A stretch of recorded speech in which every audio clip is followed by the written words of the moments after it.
There's only one thing I can say about the 1.1 update, and that is that Kuro cooked up an absolute cinematic masterpiece.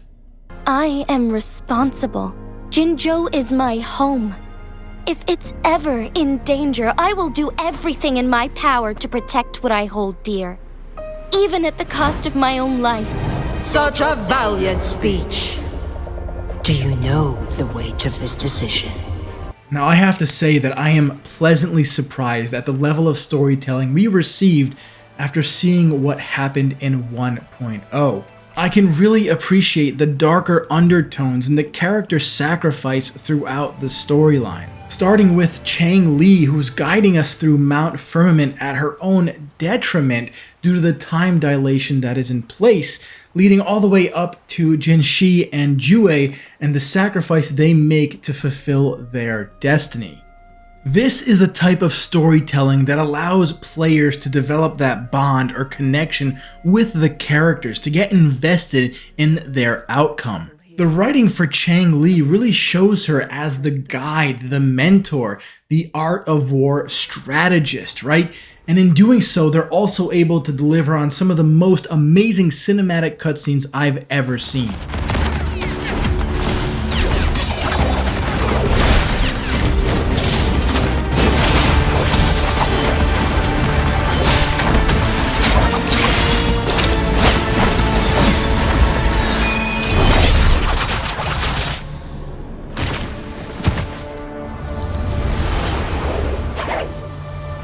See, now that is how you get players invested in the storyline. Even the way that they introduce new characters is much more fluid than the way they did in 1.0. They even used the new mechanics as part of the main storyline.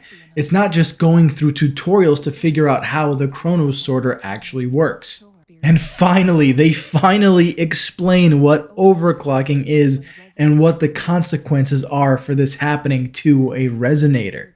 But it doesn't stop there. They gave us so much amazing backstory and history about Jinzhou, about the actual threat of tacit discords. I wish we could have gotten some more of the cinematic of this piece in 1.0 to really tell that story. And even though Jue shows up to save the day and push back all of the tacit discords, it didn't come without sacrifice. In fact, Jinhsi didn't actually survive.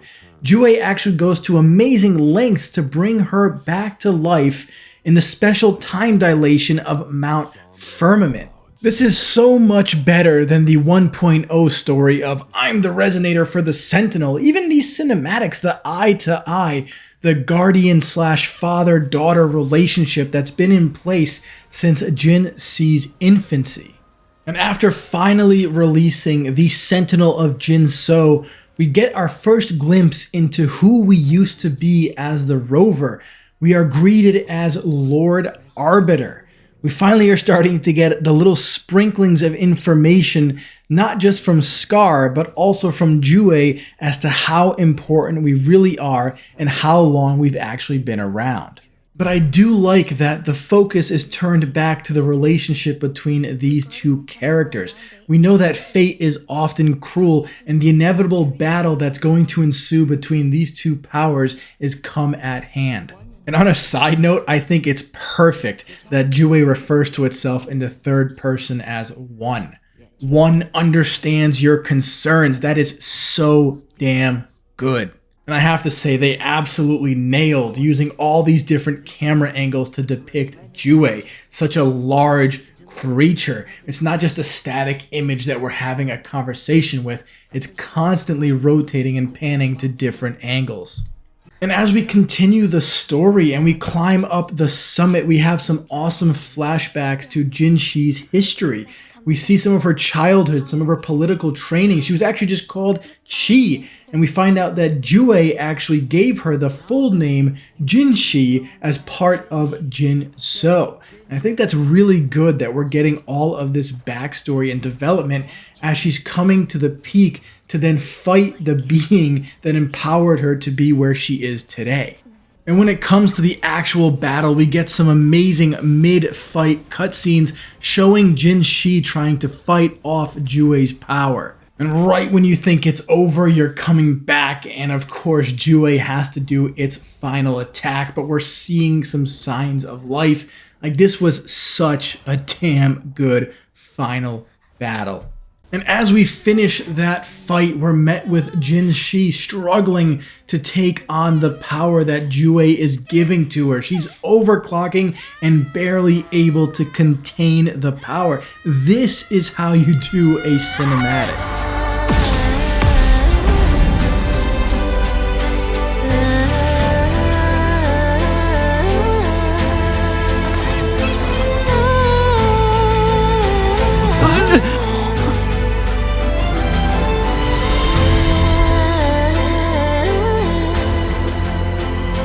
The transfer has been carried out as you instructed.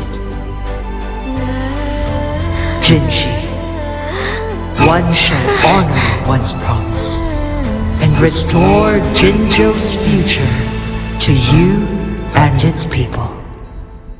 And at the end of all that, we come to find out this was simply a test of confidence and leadership ability. Jue is just fine. Jinhsi is going to be recuperating and she will be brought back to Jinzhou.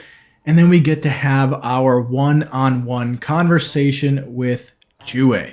And we come to find out that we were the former master of Jue, the Sentinel of Jinzhou. And that's because we actually worked with the Sentinel to create and establish Jinzhou City. It becomes apparent that we've actually been part of this world for a much longer time. In fact, our word is the decree that Jue abides. But all in all, Jue is good, Jinhsi is good, and I'm sure we're going to be expanding this storyline in the future. Now, we're getting to the part of the story where I dismissed at the beginning, so let's go back and take a look.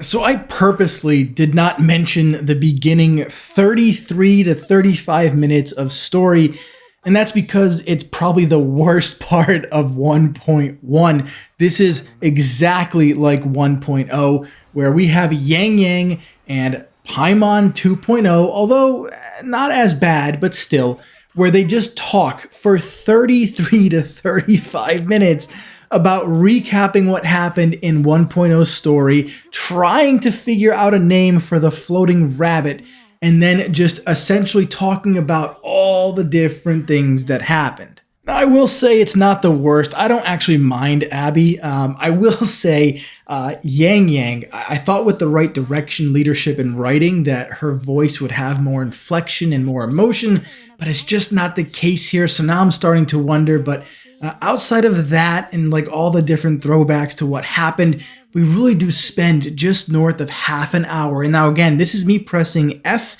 at the end of every voice line, not skipping, from start of that engagement with Chixia and Yang Yang to the end when we finish. It was just over half an hour of dialogue. No cutscenes, just dialogue. Me personally, I'd skip over most of this, head to the port, meet Changli, and head to Mount Firmament. Now, on a side note, why Abby? I don't get it. Now, I'm pretty sure this is a voice actress, and she really sounds familiar, though I could be wrong. Correct me down in the comments if that's the case, but I think Abraxas would have been cool, or Abra, or just something else, but screw it. I guess Abby works. On the good part, this thing never comes out except for very minute lines. So outside of the beginning of the story and a little bit at the end, you don't really have to worry about it. But I mean, overall, I guess it is better than Paimon. I don't mind it, but I know that a lot of people are going to have some negative feelings towards the floating rabbit. Anyway, as we get back to the ending of the story, we really don't find out too many more answers, but I think this is a good place to wrap it up. Honestly, 1.1 was full of information, full of backstory, full of character development, and I think this was absolutely a huge stepping stone for Wuthering Waves. The developers did an amazing job with this update, and I cannot wait to see where the story goes in the future. Now, on that note, I'm going to give this a very positive review. This was simply amazing, and that's what my thumbnail is going to say. So if you clicked on it, awesome. And on that note, I'm going to wrap it up here. Thumbs up if you enjoyed the content. I hope you guys did put a lot of effort into this, kind of playing through a little fast just to get this video out. So a thumbs up, a like would be really appreciated. Comment down below, what was your favorite part of the 1.1 story? Was it the character development? Was it Changli, Jinhsi? Was it Abby? And if it was, I'm totally okay with it. Let me know in the comments below. And as always, please consider subscribing to the channel. It really helps. I'm so close to getting to 500. I'm on the road to 1,000. I would really appreciate it. And anyways, thank you so much, and I'll see you on the next one.